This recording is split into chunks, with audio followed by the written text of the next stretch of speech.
My name is Dr. Rodney Alex Thomas. I am the ENT specialist at Asian Medical Center, Wakra. And today I'll be talking about epistaxis or nosebleeds. So nosebleeds are something that is quite common in both children and in adults. And it is something that is more of a cause of concern to the parents, especially for children.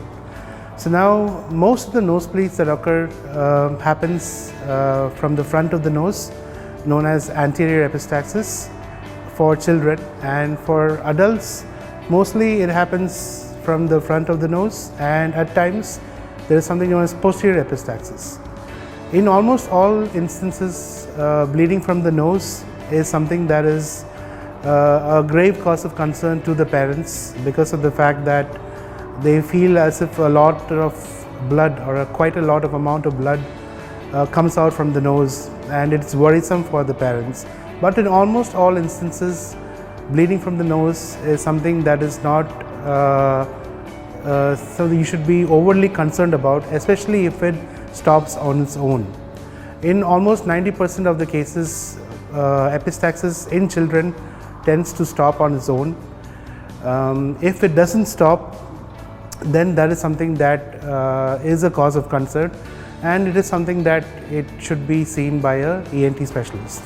Now there are various reasons that causes epistaxis, the most common being dry air, especially during the winters, sometimes during the summers as well. Finger pricking by children, that is one of the most common reasons, and due to any sort of allergy or medications.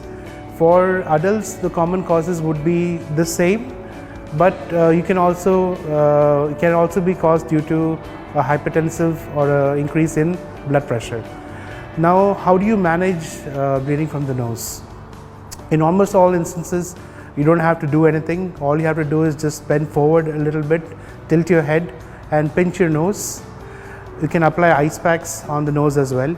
In almost all instances, it will resolve on its own. If it doesn't, then there are certain things that we can do. For example, we can use chemical to cauterize the site of the bleed. We can use electrocautery, and sometimes we might have to use a nasal pack as well. In cases where bleeding is due to an rise in blood pressure, we might have to control the blood pressure first. But as I mentioned earlier, in almost all cases, 90% of the cases of bleeding that occurs, it is self-managed, and unless the bleeding continues, it is something that is of a concern for a child as well as for the parents, and it should be referred to a ENT specialist.